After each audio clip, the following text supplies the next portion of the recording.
on Auschwitz.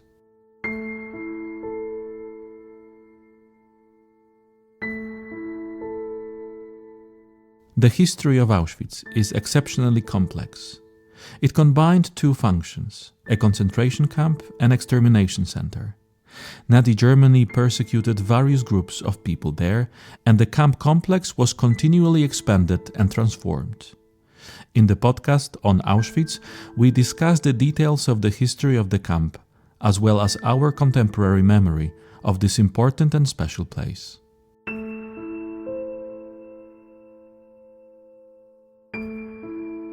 The first publications on the subject of Auschwitz were published during the war while the camp was still in operation. The immediate post-war years also abounded in numerous publications by witnesses, the survivors of those events.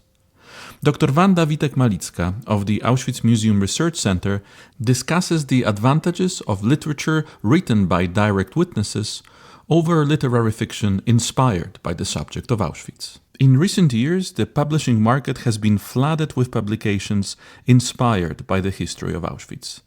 I deliberately use the word inspiration here because despite the fact that the covers often contain information that the publications are based on facts, usually the accuracy refers only to the locations and some of the figures. The publications have little in common with the real events. Why do people generally assume that all the books are supposed to spread the knowledge or reveal authentic realities? Żeby odpowiedzieć na to pytanie, pewnie trzeba by się trochę cofnąć w czasie. Tu bym zwróciła uwagę na dwie takie kwestie. Pierwsza To answer this question, we should probably have to go back a bit in time to draw attention to two factors. The first is the symbolism of Auschwitz and its social perception. Auschwitz and the events that took place here had been seen by people for years as something unique, as a crime without precedent, but at the same time, the camp was considered an almost sacred symbol. Auschwitz, with its symbolism, was supposedly regarded in the sphere of the sacred, as evidenced by the fact that when we review the Polish press of the post-war period and a bit later, the visitors to the museum were often described as pilgrims. This is proof of a kind of bonding of history with a certain sphere of spirituality. Because of what happened here, Auschwitz itself required a particular, far-reaching respect and also delicacy, understanding, and to a large extent there was no such social consent to speak about Auschwitz differently than seriously, with respect, with integrity, as one should speak about it. This place is closely related to death, and all this, all the cultural taboos on death, were somehow translated into Auschwitz.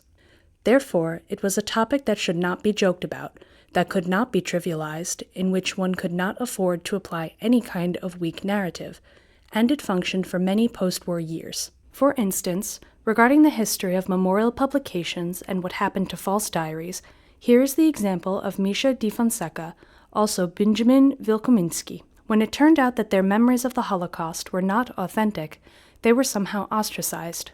Perhaps Wilkomirski to a lesser extent, but Di Fonseca apart from the fact that she was then stigmatized as a person who cheated. To this day, when we enter Wikipedia, it states, Belgian writer, con artist, author of false memories. So this word con artist appears as something already belonging to her because of this one book. This shows the extension of the lack of acceptance towards fraud and lies about Auschwitz against those who turn the tragedy of the victims into some financial gain. Because the publishing process is always associated with financial issues, with payment to the author, so in the past such practices were unthinkable. Today, I think that this agreement even expanded, as well as the public awareness that Auschwitz is something special and that Auschwitz should be associated with the reliability of the approach, that a writer who embraces this subject is obliged to be reliable, but also for sure have some principles, let us say ideological, preserving memory, showing the truth, and we, the society, still believe in it. Therefore, if Auschwitz appears in the title, we are inclined to attribute all these noble motivations to the author. The second reason for this is a certain publishing practice. If we look at the publishing market or bibliography concerning the Auschwitz camp during the post-war years, then in fact most of these texts were written first by survivors, not only memoirs but various articles and analyses. They were written by people who, with their personal experience, assured here about the reliability of this text. Auschwitz was a topic taken up by researchers, on the other hand, primarily at the beginning by historians and medical doctors, and later also representatives of various other fields of science. But they were specialists who had a certain workshop, a certain methodology, and approached this topic in a scientific research way. Later, more and more publications appeared, various types of reportage, publications on the verge of nonfiction literature, but still very reliable publications based on conversations with survivors, whose authors paid attention to the fact that the events described in these publications are actually true. So the reader is somewhat accustomed to the fact that this should be done in any literature, whether scientific or fiction, that this is the way Auschwitz should be dealt with. The readers have missed the moment when authors who are less and less connected historically, biographically, and through generations with the experience of Auschwitz, do not fully feel the burden of responsibility that rests on them and feel the need for such far-reaching reliability. But we, readers, still believe that is the case. Therefore, it seems to me that these are the main reasons why every item that has Auschwitz in its title will be accepted primarily as a position from which we will learn something of historical knowledge. Zostanie przyjęta przede wszystkim jako pozycja, z której dowiemy się czegoś, jakiejś wiedzy historycznej. Most of non-professional readers, instead of searching for a scientific study, will rather reach for a position written in an accessible language or it is more popular. What can we suggest and recommend to people who are interested in the subject of Auschwitz? Ja bym zaczęła od tego, że ja doskonale rozumiem czytelników, którzy raczej nie mają ochoty sięgać po opasłe tomiszcza. I would start with the fact that I perfectly understand readers who do not want to reach for bulky historical volumes, monographic books, or thick editions because they can be repulsive. It happens that such studies are written in kind of hermetic language. They, besides, contain a completely different narrative. I understand that we also reach for literature for purposes. Well, here the word entertainment is always very inappropriate for this topic. We want this literature to move our emotions and teach us something, and we do not want to collide with the wall of scientific vocabulary through which we will not be able to get through. So, for me, it is understandable that readers tend to read novels rather than just scientific studies. But I would suggest here as the best alternative the memoirs of survivors. What is important, these memoirs were actually published since 1942, so also during the war. Some studies did not have, well, historical and scientific character, but were supposed to reach people, to show them what was going on in Auschwitz. The first two books that appeared were The Prisoner's Diary by Halina Kryhelska and The Death Camp by Natalia ZAREMBINA. These are quite exceptional publications because, as I mentioned, they were published in 1942 and appeared in Warsaw in the form of newsletters distributed clandestinely. They were not, of course, official, not signed with the names of the authors, and written based on interviews of these women with survivors released from the camp. Therefore, despite the fact that the author here is, for example, Halina Kryhelska, the narrative is conducted from the position of a man, because in 1942, when she wrote these accounts, there was no women's camp yet. This publication confronts us with the experience of a prisoner, a young man who came out of the camp. Here, the author used a very clever and safe trick. Namely, at the end of the narrative, this prisoner supposedly dies in order to protect her informants from the investigation or those who provided this information from being pursued. These publications, published during the war, are a fantastic source of knowledge and show what the people of that time knew about Auschwitz and what they could have known. These books are currently available on the market, although generally on the secondary market. You can look for them on auction portals. Certainly, Natalia Zarembina's The Death Camp was published in the form of a reprint, not only in this Polish edition, but also in other languages. Halina Kryhelska's text, The Prisoner's Diary, has appeared in various publications, certainly in one of the issues of Winch. I have the impression that it was also published in Bartoszewski's book, My Auschwitz, but certainly in this book appeared also the text by Zofia Kosak and the text by Augustin Mankowski, the Father Augustin, because it is not signed with a surname. The memoirs of the Father Augustin were published in 1945, shortly after the war. They are extremely valuable because the text of Father Augustin, entitled Behind the Wires of Auschwitz Concentration Camp, is a unique work. After all, the author was in the camp for the entire period of its existence from 1940 until the liberation, and these memories were written on the spot and were published in 1945 already, so practically immediately after the end of the war. In the memoirs, the narrative is conducted not first person from the perspective of a specific prisoner, but it is like a description of an observer, while certainly the person writing is a survivor, although in some ways he hides his experience behind this narrative, but actually a lot of interesting information can be found out. First, we can learn from this book how the people in this time referred to, thought, and wrote about Auschwitz. In these first post-war years, about 20 books appeared. Well, it is difficult to say whether it was a lot or not. I highly recommend to those readers who are interested in searching for these publications to seek a book by Anna Maltsovna, Bibliography of K.L. Auschwitz for the years 1942 to 1980, and the chapter thereof entitled Documents, Source Publications, Accounts, and Memoirs, where all these names, titles, authors can be found. However, I would like to point out immediately that despite the fact that Anna Maltsovna did a great job here and listed these books or publications, and not only books, but also press articles, she mentioned almost 200 of them. Well, it is not such a complete list. It is obvious that it probably did not contain certain publications.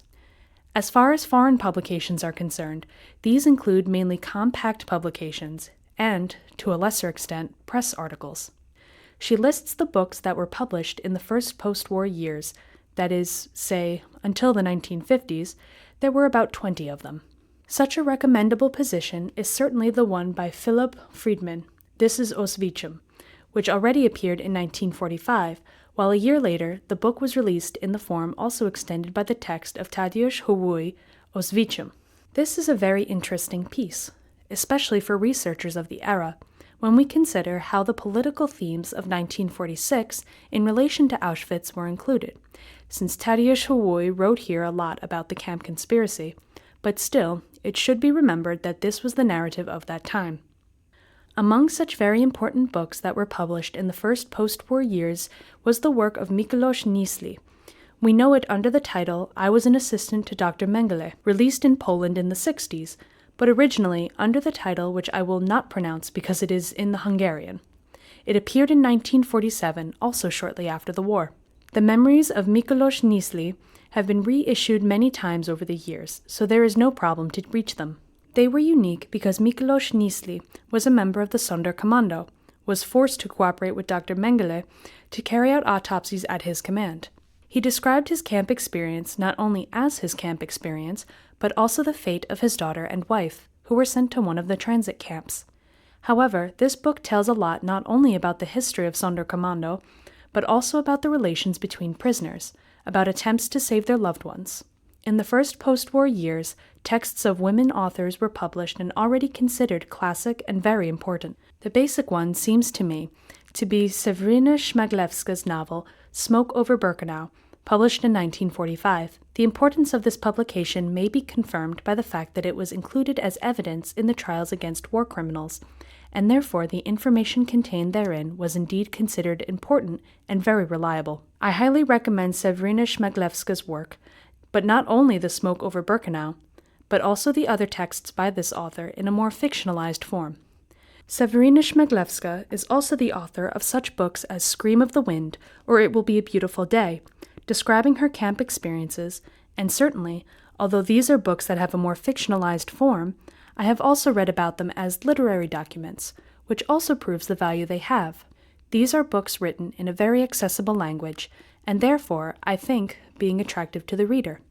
The same author also wrote the book Innocence in Nuremberg, because she was a witness in the Nuremberg trials, so the book results of this experience, and I think it is also worth looking at. However, speaking again about the classic or important books that appeared in the first post-war years and were written by women, one cannot fail to mention Krystyna ŻYWULSKA's I Survived Auschwitz. ŻYWULSKA's experience is unique because she was in the camp as a Polish prisoner. She was not identified there as a Jewish woman, and she managed to survive. Her book belongs to a canon of camp literature. It was also republished many times after the war, so if anyone is looking for the original or the first editions from 1946, well, they are quite expensive, but I think that every interested reader can reach such a publication from the following years. Another book that was certainly important, although a reservation must be made regarding this text, was Zofia Kosak's book From the Abyss, which was also published already in 1946. Zofia Kosak was a writer, So here the workshop is an obvious matter, and this book reads well. But you have to bear in mind that its perspective is strongly Christian. You can see some such inferences or some explanations that are not entirely correct explanations in relation to the camp realities.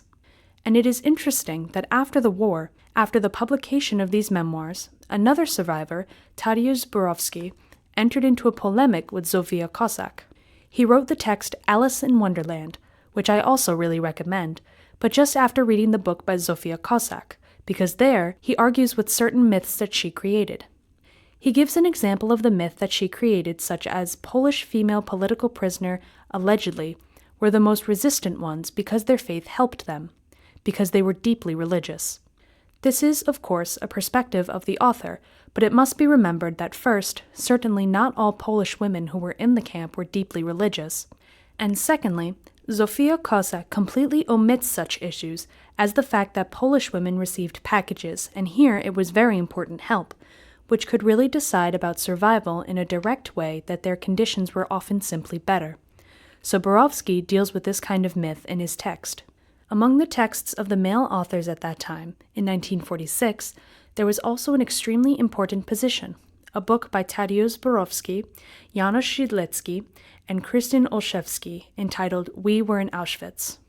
The book is unique in terms of content, and also unique because it has an unusual literary form. We read Borowski's novel as a required school reading. Meanwhile, this is a piece of camp literature that is definitely worth reaching for. This podcast is created in opposition to the earlier one, in which we talked about literature or stories referring to the subject of Auschwitz, and somewhere in the background of this discussion, there is still a question whether Auschwitz is a topic that can be fictionalized. Is Auschwitz a subject that deserves literary processing or any kind of processing in art? It seems to me that here Borowski's book is a perfect example of the fact that, of course, the subject of the Auschwitz experience can be processed through art, but it must be done skillfully in order not to lose what is most important from this experience, and Borowski is an example.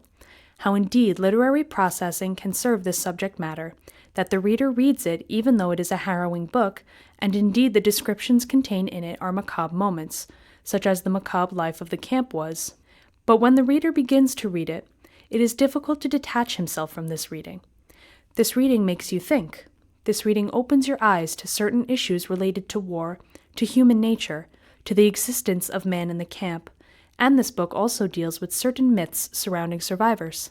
This is interesting because in The Prisoner's Diary, Kryhelska writes about it already, speaking through the mouth of a young prisoner, expressing that for him it is difficult or unbearable that people treat him almost as a saintly figure, as a martyr. When he compares this with what he experienced in the camp, he sees a group of unhappy, hungry, suffering people, not martyrs of the national cause. Indeed, the comparison of books by Zofia Kossak, Tadeusz Borowski, and The Prisoner's Diary allows the reader to see how this martyrdom narrative was conducted and how some authors tried to cope with it after the war. I would like to point out that the earlier concentration camp memoirs were written down. The better for them, because for obvious reasons, the memories of survivors were still fresh then.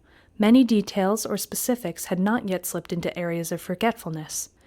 Another issue is that at that time, the books indeed contained to the highest degree what was the experience of a specific prisoner. Over time, survivors often focused on various environments among former prisoners. Moreover, many of them tried to deal with their experiences or understand them by reading research literature and historical monographs in order to work through their own experiences. But the consequence of this was that their memories were increasingly interspersed with acquired knowledge, with factual knowledge. Over time, survivors felt somehow obliged to become experts on Auschwitz. Since they were there, they should know, and they should know the exact dates. Quite often, if we read prisoner testimonies and memoirs written down later, we see that the prisoner operates with very precise dating, precisely presents the topography, describes places that we know that as a member of a certain work unit, he could not have been there. We know that if a prisoner was on the grounds of Auschwitz, he had little insight into what was happening in Birkenau. Yet in these later memoirs, more and more of this type of information appears. This is precisely the knowledge acquired by the prisoner, the knowledge that is not his own experience. I think that definitely much more interesting and much closer, but also much more engaging for the reader, as those memoirs that are as close to possible to the experience of a former prisoner, which have the smallest character of such a history textbook, in which the prisoner does not try to somewhat act as a teacher. I have mentioned earlier that the later the texts were published, the more often precise information from this field of history appears. It is obvious that prisoners or survivors writing down their memories sometimes just made errors. They sometimes described events with incorrect dates, or attributed wrong names to their fellow prisoners, wrong names or spelling errors in the names of the kapos, in the names of the SS men. Sometimes it happened that they include memories or stories that are not taken from their own memory, but for example are some kind of imagination because they heard a certain story from someone else. So such things can, of course, occur in testimonies. However, it seems to me that despite the errors that may appear in these books, and to which we should approach with the greatest understanding, the prisoner, being in the camp after all, did not have a watch, did not have a calendar. He could completely not know what day of the week it was, let alone what time it was, what specific date. So such errors are obvious. But what distinguishes these testimonies from those contemporary novels, which sometimes do not make mistakes in dates at all, but still present a completely unauthentic picture. They were prisoners. They described Auschwitz as it was. That is, we will not find information about the actions of prisoners that we know could not have taken place in these reports. We will not read about prisoners strolling hand in hand on Sunday afternoons on the yard in Birkenau, because these people remembered their experience and they perfectly describe such general living conditions in Auschwitz. Dates, names are issues that the reader can always check and confirm whether the prisoner was mistaken or not. However, for the general picture of what Auschwitz was and how a person functioned in this place, testimonies are an indispensable source, the only one that really gives us insight into it. We will not learn it from any documents. We will not learn it from any works of historians that are not based precisely on the memoirs of survivors. Tego nie dowiemy się z żadnych dokumentów, tego nie dowiemy się z żadnych prac historyków, które nie są oparte właśnie na wspomnieniach byłych więźniów. If we consider that some publications, especially those released much later after the war, may contain some inaccuracies, what should we pay attention to when reading them? How can the reader consciously choose the appropriate publications? Każda publikacja, która jest autentyczną relacją byłego więźnia, jest publikacją wartościową. Tak jak wspomniałam, w im krótszym czasie po wojnie została spisana, tym lepiej. Every publication that is an authentic account of a former prisoner is a valuable one. As I have mentioned, the shorter the time after the war it was written, the better for the content contained within. There are excellent texts from the 1950s as well, but in the 1960s, there was indeed an inundation of memoirs by survivors on the Polish publishing market, and this continued into the 1970s and even the 1980s. Often, these were memoirs that had been written shortly after the war and had been stored away in closets or attics for years until the authors gained the courage to show them to the world. These are definitely texts worth exploring. I pay close attention when reading the accounts of former prisoners to whether it is truly their own narrative. I mean, was it indeed a specific prisoner who took the pen in hand, or perhaps used a typewriter, or later a computer, and wrote it personally? Or is it a publication written by a journalist, writer, or third party who sat down with a former prisoner, asked them about his or her experience, and wrote it down? Here, the value is different, because every person who transforms their experience into literary form passes it through some personal filter. Survivors, of course, passed it through the filter of their needs, fears, what they could write, what they couldn't, what they experienced themselves. However, we must remember that if a ghostwriter or writer is involved in such work, they inevitably filter the text through their own feelings, beliefs, attitudes, or experiences, thus affecting the narrative. There's no way to avoid this influence of the third party. Even in the stage of asking questions to the former prisoner, these questions were formulated in a certain way, and it wasn't the prisoner who chose what to write about their experience, but rather what they were asked about, and what they weren't depended on others. So, definitely, accounts and memoirs authored solely by survivors are the most valuable. We must also remember who wrote a given text, when, from what perspective, and for what purpose. Former prisoners often declare that they needed to write down their experience, undoubtedly as a way to cope with what they had lived through, to show it to the world.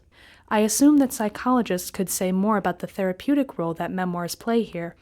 However, if we focus on the elements of the former prisoners' declarations, why they write, they often speak of the need to remember, first of all, their own experience, but also to commemorate their comrades who perished in the camp, to record their names, because they know that if they pass away, no one will remember these people. Many survivors declare that they wanted to write down their memories to leave them to their children, grandchildren, so that they remember that it is part of their family biography. However, while reading the memories of former prisoners or analyzing these publications from a quantitative aspect, we must also consider a certain context, not to say political, but perhaps more related to the national and social context of their creation. This context strongly influences not only what has been written and how it has been written, but also who wrote such memoirs. After the war in Poland, in the Polish publishing market, of course, most of the memoir publications were authored by Polish political prisoners, mostly men. Here, I noticed an interesting phenomenon. Firstly, there were decidedly more male accounts, and women wrote about 30% or slightly less of the publications, which actually can be considered okay, since a similar proportion was observed in terms of the number of men and women in the camp. The women's camp was smaller. There were fewer women in the camp than men, so this proportion could be considered somewhat justified. However, it is interesting that while among men, representatives of almost all professions, almost all social classes, took up the pen, among women, and this is particularly noticeable in the first post-war publications, among women who decided to write down their memories were those who were somehow associated with the world of literature or art, writers, Polish studies students, or women associated with the world of culture. Among the first 6 memoir books authored by women that were published by 1948, 3 were written by female writers. One was authored by Maria Zarembinska-Broniewska, who was an actress, so she is also associated with the world of art, and the other 2 ladies were also social activists, also somehow associated with a certain culture of writing, education, and so on. Among men, this played a lesser role. Men, if they were literate, well, they wrote their memoirs. Women, even if they could write, perhaps didn't feel competent enough to present their experience in literary form, or perhaps they were just more occupied with daily life duties. Here, my conclusions might be a bit overstated. However, the fact that this kind of phenomenon can be observed. Among the first books that appeared, there is only one that illustrates the experience of children, and it's not even a book that strictly relates to the youngest prisoners of Auschwitz. It is the book Children Accuse, compiled by Maria Hoberg-Marianska. In this book, testimonies of Jewish children were collected and divided into various sections. In the section Concentration Camps, we find 4 children's accounts, 3 of which were children who also went through Auschwitz. These are the only accounts of the youngest Auschwitz prisoners in those early years. The fact that children in the early post-war years did not write down their memoirs is quite obvious. Firstly, if we're talking about children of a few years old or children born in the camp, obviously they didn't have such opportunities. If we're talking about older children, they also often lost a year, 2 years, sometimes 3 years of education. After the war, in impoverished societies, the children often had to fight for their own lives, meaning they had to give up on education very early on, and even if they continued learning, they often had to start earning money to help support their families. So there wasn't much opportunity or space to write. These children, above all, didn't yet have the skills to do so. Their ability to write a word wasn't yet the same as the ability to compose a story. The turning point regarding children's accounts was in the 1960s. Then, indeed, we observe primarily a lot of literature on the subject and adults who talked to former child prisoners or wrote down their memories. Subsequently, memoirs of camp children began to appear more and more frequently. Those who had grown up and decided to express their experience into a form that would be accessible to readers in their country or around the world, but that was in later years. So if we talk about the most valuable accounts being written in the shortest time after the war, then of course, for those interested in the topic of children's experiences, they must look among later publications, because there simply aren't any early ones. The Polish political prisoners' memoirs are overrepresented. It seems to be, however, natural. Firstly, because the Auschwitz camp was located on the Polish soil. After the war, indeed, a lot of the books were published here, and it's natural that they were published by Poles. In the first 2 years of the camp's existence, it was indeed Poles who constituted the largest group of prisoners, so statistically, there would naturally be more Polish accounts. And when we look at publications released until 1950, of course, from those included in Anna Malcówna's bibliography, it turns out that about 40% of all of them are memoirs. I'm talking about compact publications, memoir books by a single author, a survivor. I'm not talking about collections of memoirs. The majority, around 40%, are indeed memoirs by Polish prisoners. Quite a few were also published in French, Czech, some in German, and other languages. However, it's clear that there's an overrepresentation of accounts of Polish political prisoners among these publications. It's also obvious that the perspective of Polish political prisoners will be overrepresented in the publications because after the war, if Jews returned to Poland, they mostly returned to extreme poverty, very difficult conditions, and above all, very few of them survived. Most of them were murdered, so there was no one to write down the memories. It should be remembered that in the prisoner community, there were also political prisoners of nationalities other than Polish, and unfortunately, not many of such memoirs translated into Polish were published. If someone would like to search in books in different languages, I refer them to Malcówna's bibliography. However, examples that I think are worth knowing include Charlotte Delbo's None of Us Will Return. It's a book of very literary nature with truly extraordinary language.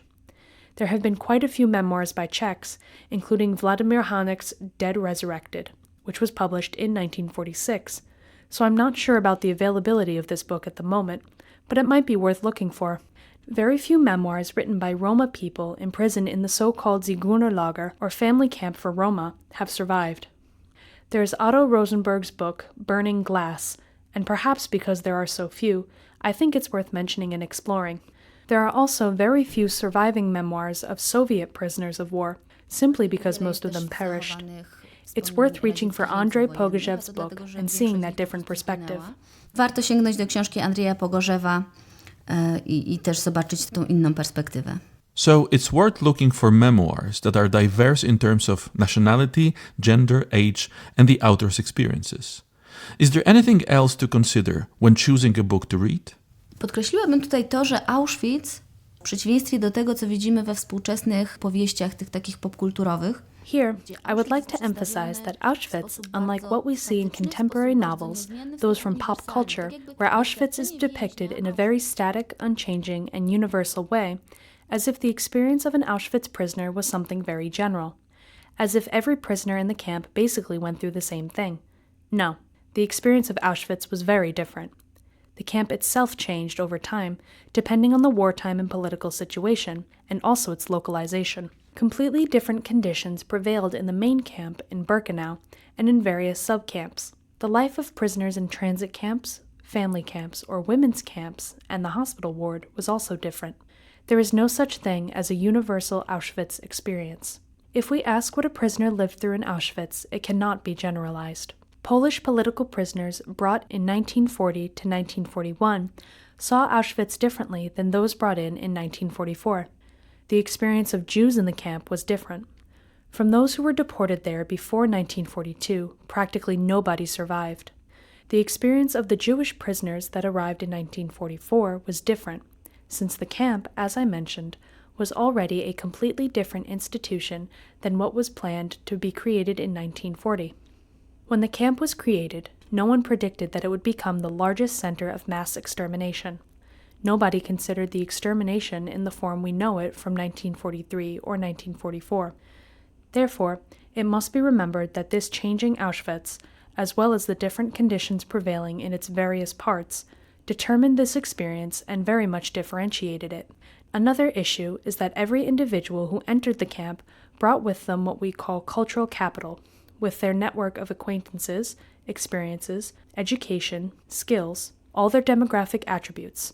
They were women, men, people of a certain age, children, or elderly. What the prisoner brought with them largely determined not only their chances of survival, but also how they perceived the camp, in which work squad they would find themselves, what they could experience here, what kind of opportunities they could take advantage of, and which they couldn't. Władysław Bartoszewski named his latest book, one of the last to be published, My Auschwitz, and he chose that title because he wanted to emphasize that this is his experience of Auschwitz. He used to say that as many prisoners, that many different Auschwitzes or Auschwitz experiences many representations of Auschwitz we can create. Therefore, it seems to me that while reaching for the accounts of survivors, for their memoirs, it is worth searching for very diverse lectures, to read something by Polish political prisoners, but also something authored by Jewish prisoners deported from different parts of Europe. Let's read some memories of women, some memories of children, memories of prisoners interned in different parts, because only on this basis we can create a certain comprehensive picture of what Auschwitz was. We should reach for the accounts of prisoners who found themselves there in different periods, which had indeed impact on their chances of survival. When we talk about the memories of Polish political prisoners, as I mentioned, constituting the majority of the memories, among those really worth recommending, apart from Tadeusz Borowski and his stories, certainly are the text of Władysław Bartoszewski, not only My Auschwitz, but also It's Worth to Be a Decent Person, which has chapters devoted to his camp experience. I recommend the novel by Wiesław Kajlar, Annus Mundi, which is considered one of the classic works in the field of memoir literature. There are works by Tadeusz Gajrowski, Phantoms, To Survive the Day, by Czesław Kempisti, In the Shadow of the Crematorium, by the author from Silesia, Franciszek Stryj, who ended up in the camp orchestra. Vincenty Gavron's Volunteer for Auschwitz describes frequently prisoner self-help and writes about how prisoners organize themselves in a conspiratorial manner, so I think that is very interesting. Bogdan Bartnikowski's book, Childhood Behind Barbed Wire, was the first book to fully capture the experience of a child in a camp. As for women, there are memories of Antonina Pionkowska in Auschwitz Memories, where she also writes about prisoner self-help. Helena Dunich-Niewinska's book, Paths of My Life, deals with the camp orchestra. There are books by authors such as Jadwiga Apostu-Staniszewska or Maria Reichlich, also Stanislawa Gorzowska, No One Died Alone in Birkenau. And of course, one cannot fail to mention the texts of Zofia Posmish, The Passenger, which was also filmed, or the book Holiday on the Adriatic. These are all books published some time ago, but as I mentioned, they can still be easily found and available at a reasonable price on various auction portals today. As I mentioned, the situation of Jews brought to Auschwitz was different. When entering the camp, they first undergo selection. Polish political prisoners were not selected initially, Jews were, and this basically determined their possibilities, their chances, but above all, their mental state. Those who knew that they have to struggle for themselves behaved in the camp differently than those who arrived and suddenly found out that their entire family had been murdered. Viktor Frankl writes about this, as do other Jewish authors, and here I can highly recommend Viktor Frankl's book, Man's Search for Meaning. This author was a psychiatrist, and his view of the camp, of prisoner relations, is somehow marked by his profession. I think that's why it's very interesting. There is also Charles Liblau's book, Capo from Auschwitz. Certainly, worth recommending are also books by Jewish prisoners who experienced and survived the camp as children. Here, Imre Kertész's Fatelessness, or Child of Fortune, by Thomas Bergenthal, can be mentioned. The books capture the experience not only from the moment of entering to leaving the camp, but from the beginning of the war, then leaving the camp and searching for his mother, so they are indeed very interesting. Maurice Kling wrote a book called You Who Enter Here. I think it's also absolutely worth recommending, as well as the accounts of Jewish women like Liana Milu's Smoke over Birkenau, published in 1947 in Italy, but are also available in Polish translation. The book by Chalka Folman-Raban is interesting because she was registered in the camp as a Polish woman under the name Emma Marciniak, so she hid her origin. The title of this book is I Did Not Say Goodbye to Them. Among the classics are Olga Lengyel's memoirs, 5 Chimneys, first published in 1947, and later reissued several times. And of course, books by Jewish women who were in the camp as minors, such as Ruth Kluger's Still Alive, Stella Müller-Madey's Through the Eyes of a Child, which is the story of a girl who went through Plazhov and was saved by Oskar Schindler. There's also Miriam Akavia's book and Helena Birnbaum's ones. The latter has written many books. One of her classic works is Hope is the Last to Die, but I think it's worth exploring other titles by this author as well. Another publication is Sarah Ziskin's Stolen Years. These are all positions that allow the reader to truly understand the realities of the camps as they were. Even if some of the authors mentioned made a factual error, The overall picture of Auschwitz that we build from them will be authentic. I have mentioned earlier that the experience of Auschwitz varied depending on the nationality of the prisoner, their age, but also on what the prisoner went through in this camp. Certainly, the experience of Auschwitz was different for a member of the Sonderkommando than for an ordinary Jewish prisoner who was not so directly involved in the extermination process. As for the members of the Sonderkommando, only a few of their post-war memoirs have survived.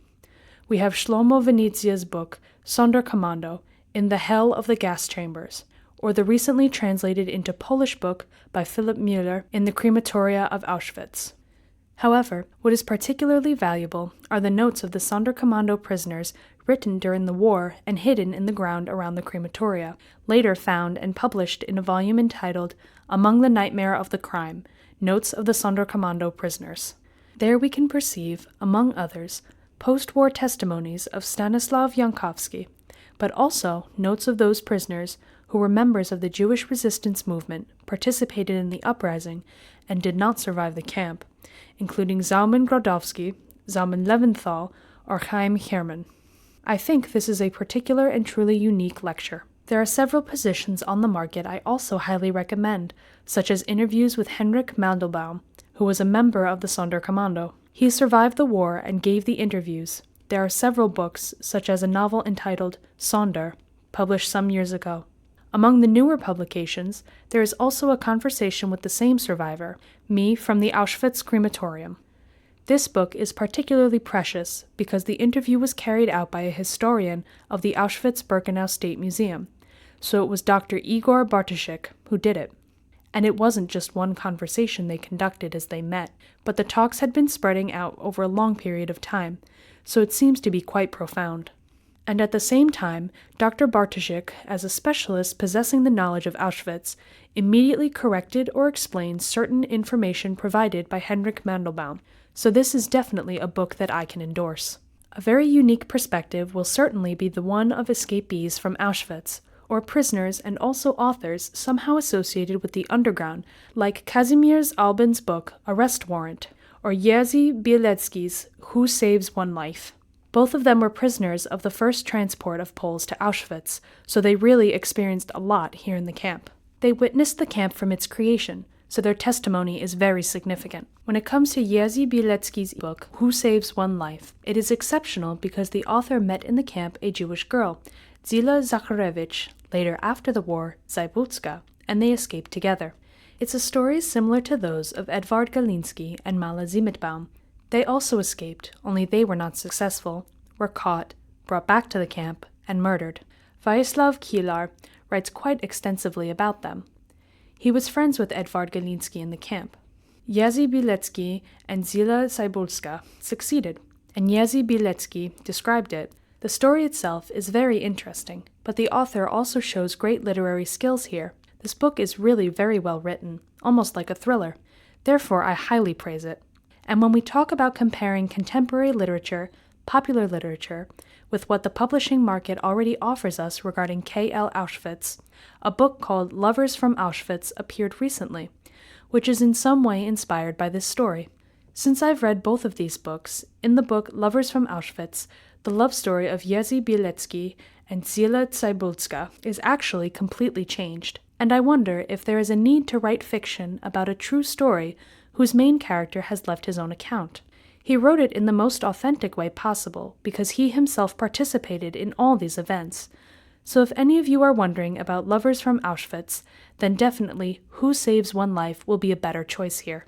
There is an excellent book by August Kovalchik called The Refrain of Barbed Wire. The author was one of the members of the Penal Works Squad and took part in the mass uprising and escape. He managed to escape from the camp and to survive until the end of the war. After the war, he became an actor and also happened to play the role of SS man, and in his book, he not only describes his camp experiences, but also describes various returns to Auschwitz, how he returned here as an actor, how he returned to Auschwitz to tell his story. So this is definitely an added value of this book. And at the same time, August Kovalchik, also as a person associated with acting, with theater, working with language every day, also shows great literary skills in this book. This book is absolutely fantastic, both in terms of content and form, and very much worth to put in a good word for. When we talk about escapes, there is a book by Tomasz Zobalski called Auschwitz Escapes, where the author describes various escapes that took place here with the cooperation of the camp's underground organization. So I think it's worth it. Reports of Auschwitz escapees were published in the Auschwitz notebooks in a special issue. I think they are also available on auction portals. There are reports of prisoners who escaped from Auschwitz and immediately after this escape wrote down and passed on their experiences in the form of a report. The first report is by Jerzy Tabo, the second by Alfred Wexler and Rudolf Verba, and the third by Czesław Mordowicz and Arnost Roshin. So I think it's also of merit because they were again memories written freshly, right after the events they concern. If we talk about Auschwitz, we can only learn about it by differentiating this experience and perceiving it from as many different perspectives as possible. Good choices for readers here will also be collections of memories. Quite a few have appeared. Of the most recommended ones are probably the books Numbers Speak in the compilation of Jan Przewalski, the collection of memories, I Was a Number, whereas the author appears Kazimierz Piechowski, who was a participant in this bold escape where the prisoners stole an SS car and drove it out of the camp.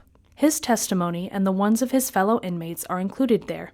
There is also a book simply titled Memoirs of Auschwitz Prisoners, edited by Jadwiga Mateja, and a collection of memoirs called Chimneys. It seems to me that indeed the publishing market offers quite a lot here. What may be missing are publications specifically about the SS men or the SS garrison members. There are indeed many more historical studies on this topic. However, if someone would like to get to know this perspective of perpetrators, I think you can recommend the book Auschwitz Through the Eyes of the SS, where in addition to the memoirs of the first commandant Rudolf Höss, there are also notes by Kremer and Grabner, so this is absolutely fine. I must also mention a book, Private Life of SS Men from Auschwitz, but I do not mean the book by Miss Majewska-Brown, since this novel contains many factual errors. What I mean is a book by Piotr Sienkiewicz, a collection of accounts of young Polish girls employed as household helpers in SS houses. They cleaned up, took care of children, had the opportunity to observe the perpetrators in their natural family environment, so it is a completely different perspective than the perpetrators we know from prisoners' descriptions. I think it's worth looking into because it gives a fairly broad view. A separate group of books I would like to draw attention to are publications or scientific or popular scientific studies, although this narrative is not written in the scientific language we know of modern books.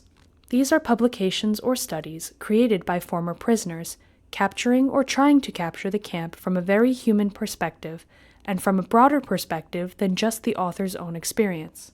Certainly, Herman Langbane's book, People in Auschwitz, is one such book. I have mentioned earlier the SS men. He also writes about his observations on members of the SS crew, their behavior, their attitudes toward the prisoners, but he also discusses many topics related to everyday camp life and the daily problems of people therein. Another book to be warmly endorsed, because it was absolutely groundbreaking, published in the 1980s, is the book Auschwitz Unknown by Stanisław Kłodyński, Zenon Jagoda, and Jan Maslowski. In this book, completely non-obvious topics for Auschwitz issues are addressed. Topics of camp addictions, camp language, dreams of prisoners, also cultural life, so these are themes that in the first years researchers did not deal with at all. It is obvious that in the first post-war years, or for the first few decades, the priority was a reliable history of Auschwitz, and this microsocial issue associated with people was somehow sidelined. In addition, this book also addresses the question of camp humor, something that seems completely inadequate to the Auschwitz genocide, the omnipresent death. And here the authors write about how and what prisoners laughed at while in the camp. In this respect, it was a groundbreaking book because it drew the attention of readers to the matters that had not been addressed before. The same authors also created another book, Prisoners of Auschwitz, where they focus on interpersonal relationships, mutual assistance. Despite not being typical memories, I reckon that these are certainly books worth recommending if we want to build a certain picture of Auschwitz, to learn something really interesting. Ale jeżeli chcemy sobie zbudować pewien obraz Auschwitz, czegoś się rzeczywiście interesującego dowiedzieć, to z całą pewnością są to książki godne polecenia. So where else can we look for literary recommendations? The bibliography of Mrs. Malcówna was mentioned here. Where else? Bibliografia Anny Malcówny to jest absolutnie numer 1, bo rzeczywiście tam są do roku 80, czyli większość tych najistotniejszych i wcześniej spisanych wspomnień jest uwzględniona, więc The bibliography of Anna Malcówna is absolutely number 1, because indeed there, up to the year 1980, most of these most important, earliest written memoirs are included. So that's it, and this book can be bought on auction sites for just a few cents until recently. I don't know how it looks like now. It is definitely worth looking for in various antiquarian bookstores. I remember that when I started my scientific journey on the topic of Auschwitz, it was a bit harder because it was still before the internet, and you had to run around stationary antiquarian bookstores. If you were lucky, you came across a bookseller who knew what he had, but it wasn't that common. However, now there are online antiquarian bookstores available, and they have quite well-made catalogs, which means that if you type Auschwitz-Birkenau on auction sites, something will always appear there. However, for people looking for camp literature, I wanted to draw attention only to the fact that, for example, from the titles listed here earlier, those initial publications on Auschwitz, they often had Auschwitzum and Bergezinka in the title. Then at the time Auschwitzum for everyone was obvious that Auschwitzum was the city and Auschwitzum the camp are completely different matters, and there was no problem that this Polish name was used, because everyone knew what it meant. Indeed, the name Auschwitz is now used in all titles everywhere. But if you were up to search, you could look under the heading Memoirs from Auschwitzum, Accounts from Auschwitzum, Auschwitzum Camp, Concentration Camp, so definitely also keywords, chimneys, ovens. They very often appear in the titles, so you can try that too. I think it's also worth asking in your local libraries, because there is a possibility of interlibrary loan. The disadvantage of this solution is that if someone would like to use very extensive resources, since they number in the thousands, the resources of the library of the Auschwitz-Birkenau State Museum are counted. Almost all of these classic memoirs and also rarer ones are found there. You can go to the museum's website, go to the Library tab, and there is a catalog. You can browse it, and these books can be ordered to your local library. The disadvantage is only that you can only use them in the reading room of your local library, but if someone cares, it is a good way. And if someone just wanted to look for titles, you can also simply search for specific titles on the website of the Auschwitz-Birkenau State Museum Library, and then try to obtain them on your own elsewhere. I reckon that while inquiring for the memoirs of survivors, it is worth to take a glimpse into books that are in some way elaborations of this topic, such as thorough elaborations or just publications of historians, and most often there in the bibliography, the applied memoirs and accounts are mentioned. You can look into the new edition of the Calendar of Events in Auschwitz concentration camp, because here to a greater extent than in the previous one, memoirs of former prisoners are used, so you can definitely look at the extensive bibliography. The first volume has just been released, but the next one should be released soon, so I think here the bibliography of such publications.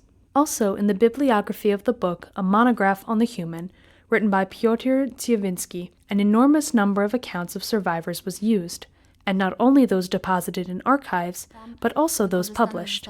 So I think there you can find a lot of names and titles. I nie tylko te zdeponowane w archiwach, ale również te publikowane, więc myślę, że tam można znaleźć bardzo dużo nazwisk i tytułów.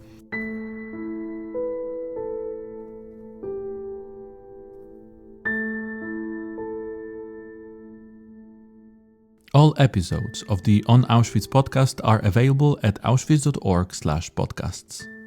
We kindly ask you to support our mission and share our podcast in social media.